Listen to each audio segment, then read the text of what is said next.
Hey, what is going on, guys? SportyClash here. Welcome back to another Clash of Clans video, and in today's episode we're going to be talking about maybe some tips on how to become a Clash of Clans leader in the game Clash of Clans. Now, obviously, I did post a video yesterday on how I like to run, or not yesterday, but I posted a couple days ago of how I like to run my clan, and that was some tips here and there, but this could be like a full-on, like, absolute, like, you know, kind of tips and tricks type style if you want to run your own clan. As you can tell, for the last 4 or 5, 6 months, I have been a leader of a clan here, SportyClash YouTube. Obviously, it's my YouTube clan, and I've learned a lot of things, and I've also learned not to do a lot of things. So this could be really helpful from like some of the mistakes that I've had in the beginning of my Clash of Clans leader career, I guess you could call it. I don't really know, but here's some tips and tricks on that. And right off the bat, like basically some regrets.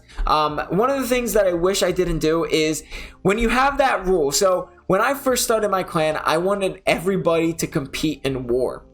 No doubt, I was like, compete in war, compete in war. Now, don't get me wrong, people have lives. Like, that's obviously something I distinctly talked about in my, how I run my clan. If you want to check out that full video, that's going to be probably a little bit of a longer video, but that'll explain a lot of things like people have personal lives, you know, like, that's something that, you, like, it's a little bit more in depth, but I am going to cover it a little bit in this. But starting off, like, for right now, example, right now we're going in war, right? We've had a couple wars in the past where some people don't attack. That's going to happen. Now, when I first started my Clash of Clans, when I first started my clan, I would kick people after 2 wars. Now, you would think, okay, yeah, get rid of the inactive, of course. If they didn't set their shield to red, then they're still in the clan, obviously. But if they set the shield to green and they didn't attack, I gave them 2 wars. If they did not attack a war, I kicked them automatically.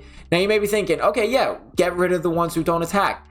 One thing that I've learned, though, is we were at a point where we got so low in, like, people in the clan. Not, like, extremely low, but we were down to, like, 25, 26 people because we were just kicking a bunch of people. Now, they weren't active, so I mean, in all honesty, like, it's okay. But when we got to the clan games, we were scraping by because we kicked so many of these players who do play, but they just don't attack in war. And yes, I know what you're thinking. Why don't they set their shield to red? Yes, I know, trust me. But just don't put them in the next war. And if they say, hey, put me in the next war, then yeah, okay, put them in the next war. And if they don't attack again, don't put them in any wars. That's just, you know, if they are still active, keep them in the clan because it's going to be very useful for clan capital, very useful for clan games, just overall donating and stuff like that. They are active as long as they're active. Right now, for example, well, I'm going to use this guy as an example as well, but I know him personally, so that's why. Where is he? So this kid named Rocket Man here in the clan here, he's been gone for inactive for 2 weeks. Now, I'll touch this up again. Let's say he had his shield as green.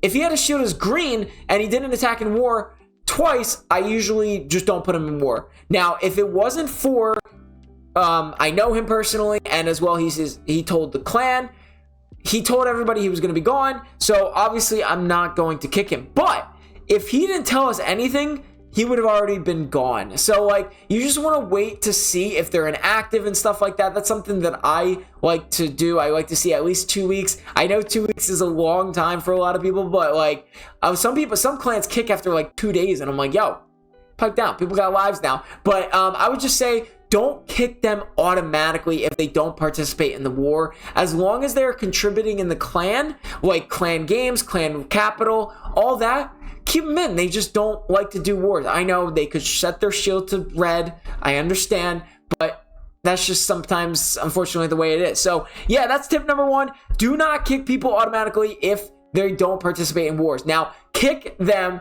if they don't like participate in clan games and clan capital and just help the clan overall, because if they don't do that, then clearly, you know, they shouldn't be a part of the clan, basically. So I definitely recommend kind of investigating. Sometimes as a clan leader, you really gotta like do some investigating in a way. When I first started, and I still do this to the day, I actually screenshot all the clan games, all the clan capital, and I used to screenshot war, but now I've gotten pretty good. After a couple of months, I'm able to tell, okay, this person's in an attack. I'm able to save them out for a little bit and stuff like that. So when you first start, take a lot of screenshots, put it in a folder, swipe through who's attacking, who's not. Now most recently, we have been really getting serious about clan capital here and clan games. If you don't do clan games, we're going to talk to you. That's another thing. That's tip number 2 that I think you should get into. Talk to them.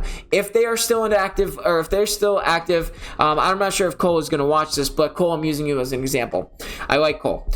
If Cole was saying played recently, right? He's been playing recently. You see him on. He's been asking for requests, but he's not doing clan games or clan capital or even war. Talk to them first. Don't just automatically kick them, because then you lose a lot of, like, if you just kick automatically, it's just like you lose players, like I said earlier. So talk to them. So, like, for example, if it says played recently or he's asking for donations, but you see clan capital's got like 1 day or like 2 hours left or something like that, and it's still not done and he hasn't done it, and then clan games comes up and he hasn't done anything, talk to them. Be like, hey, what's the deal? If they don't answer, then you can obviously decide the way that you want to decide. It's all personal up to that one. But yeah, us personally, recently, we've screenshotted everything. We're going to be going through it month by month to see who's attacking in clan capital and clan games as well. And then war, I've been dealing with that the entire time. So that's tip number 2.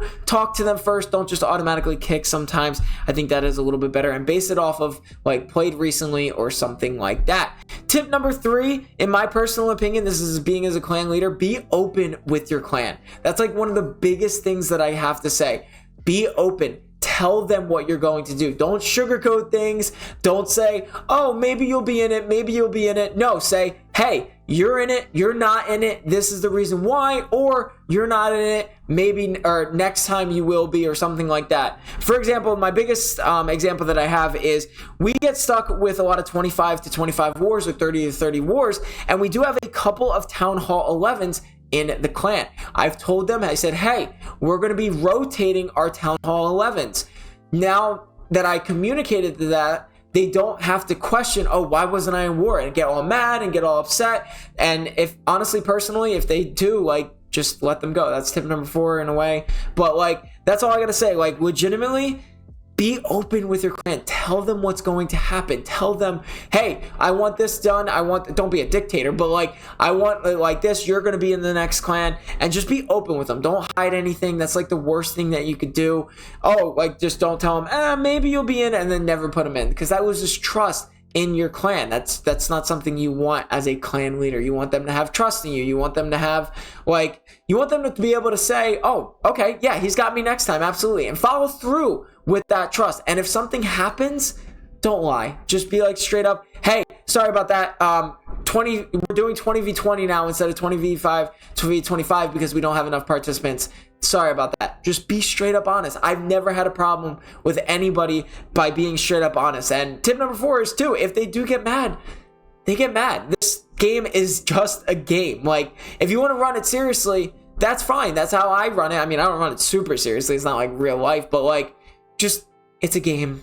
Let them do their thing. You know, if they get mad, don't feed into that or anything. Just say, okay, hey, I'm sorry. We're gonna let you go from the clan, and let it be like that. If they get mad in any way, there's a bunch of clans out there. It's Clash of Clans. I mean, there's thousands and thousands of other clans. So that's my personal opinion. Just be open with them, and if they get mad, unfortunately, they are going to be getting mad. So that's basically all the tips I have as a clan leader. I mean, that's like one of the most important things. Just you don't have to be on 24/7 and stuff like that. And there's a bunch of others, like, for example, like, I mean, I'm not going to tell you guys how to run your clan, because obviously I did a video on how I run my clan. And just to feed into it a little bit, I run my clan by like promotions. That's all up to you. I'm not going to tell you how to do that. That's personally up to you. This is just tips on how to run a clan.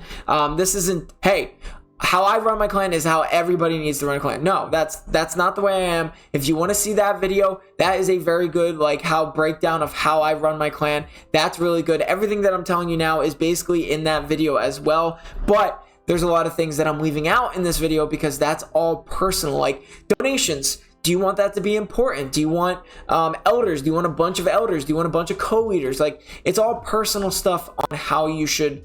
I'm not gonna dive into that too much because that is all personally. Now, me personally, just to run things over again, I like to run about 5 to 6 co-leaders, and then elder is kind of just who really deserves it. As you can see, we have actually less elders, which I need to get on. That's something I gotta get on. We have a lot of people who leave the clan and come back because they're doing other things.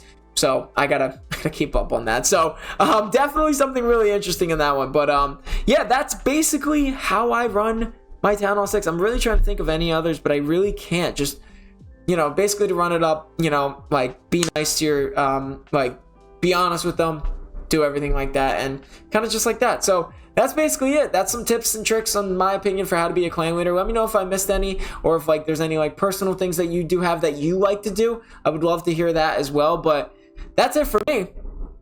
I hope you guys enjoyed today's video. Make sure to leave a like and subscribe for more. I'll see you guys in the next episode.